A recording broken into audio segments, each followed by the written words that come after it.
You know, I get a lot of letters from concerned parents whose children have come out to them as gay. Like this one from Mavunwi McGregor, who is worried that his son's homosexuality will affect his career in the armed forces. Well, Mavunwi, being openly gay in the Australian military isn't a problem. From a PR point of view, the homosexual is a perfect soldier. Let's face it, no one likes to see a family man come home in a body bag. And now that your son is out, his career will probably soar. You see, thanks to the trend of hiring homosexuals to appease the politically correct, normal employees are being passed over for promotion.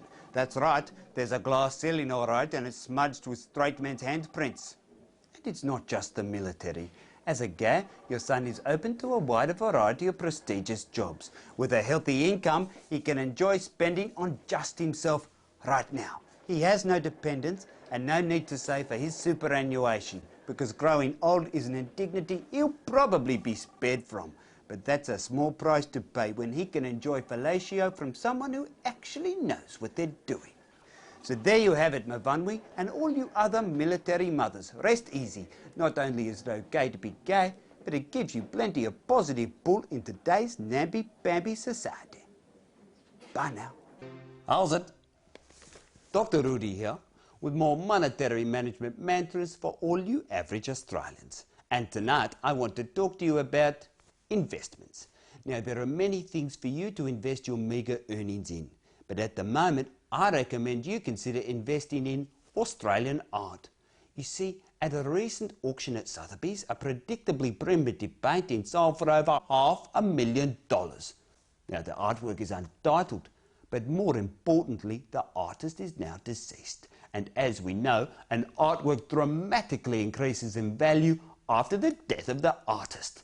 And that's why I recommend you consider investing in Aboriginal art. You see, Aboriginal mortality rates are almost 4 times as high as any other Australians. And that's great news for the investor who is keen to get a quick and healthy return on their investment. And that's what art is all about.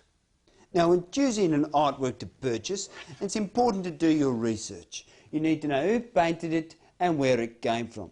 Now, I don't know much about art, but I do know about health statistics. And that's why I always try to find a male artist from the Northern Territory, preferably Arnhem Land. You see, a male artist only has a 45% chance of reaching the age of 65, and Arnhem Land has the highest mortality rate in the country. So with this information, I know if I've made a long or short-term commitment. This piece, it was short-term, so I'm off to auction. That's all there is to it. All you need to know to make more money. So don't wait, buy now. Bye now. How's it? Dr. Rudy here, and today I'm going to let you in on some simple biochemical facts. If you're an athlete or amateur sportsman, you've probably encountered these energy foods. And if you lead an active lifestyle, i.e. you're hungover all the time, you've probably encountered these energy drinks. And as a medical man, I can tell you there's something all these products have in common. They're expensive. And there's something else they all have in common. They all contain lots of sugar. Sometimes complex sugars, but most often simple sugars. Now, do you know what else contains sugar? I'll tell you. Sugar contains sugar. And whereas a tiddly can of energy drink costs $4 and a tiny energy bar $3, you can buy an entire kilo of pure, natural, made in Australia energy food for less than $1. And you know what? It's 100% fat-free.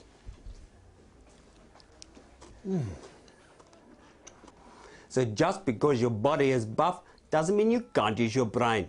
Next time you need a pick-me-up, eat some sugar. So just think, with all the money you save on those expensive energy foods, you can treat yourself to some expensive Nike sportswear. Bye now. How's it? Dr. Rudy here with more advice for all you men out there. So, you've finally been asked to apply for a promotion. And word is, you're in with a good chance. The only trouble is, with equal opportunity so popular these days, it's likely your strongest competitor is a woman. Not to worry. There is a great way to turn that into an advantage. During the application period, you need to change the way your boss perceives your politically correct competitor by making him question her commitment to her career.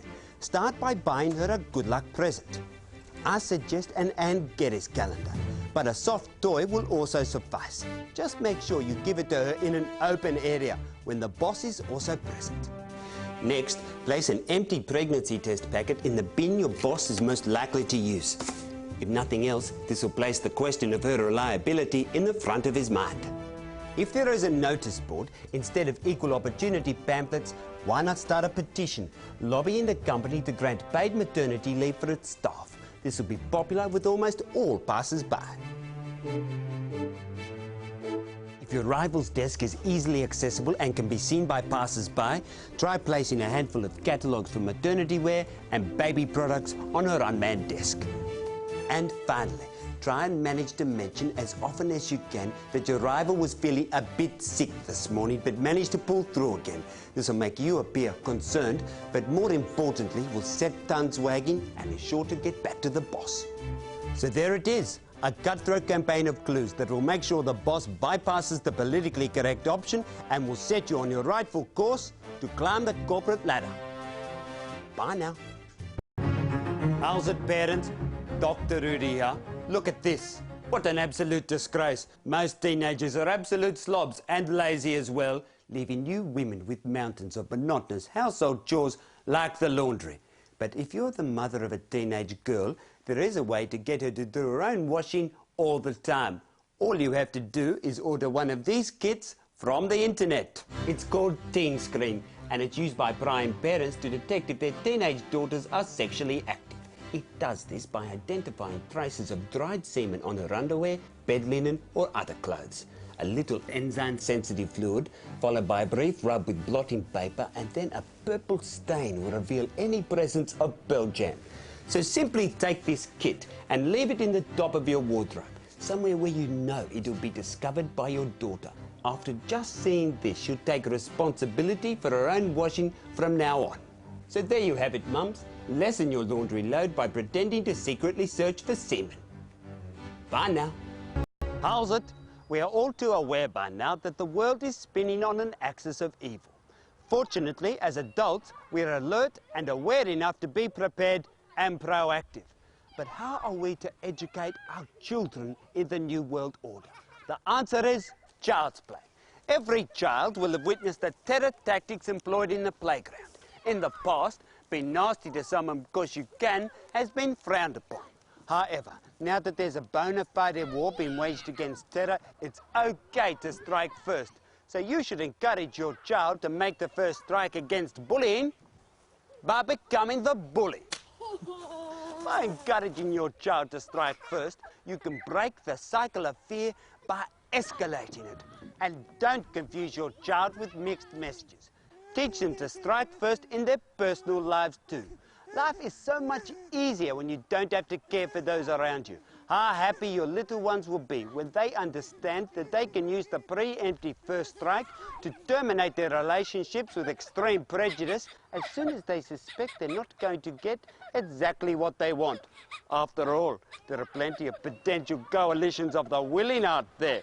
And when your treasures fully understand the subtle nuances of the first strike, they will realize that bullying doesn't stop with mere physical violence, but also incorporates mental manipulation and distraction techniques. There's a future Prime Minister. Bye now. You can't really strike first, although it would be a good idea. I mean, you can't always follow the rules. Got to break them sometimes.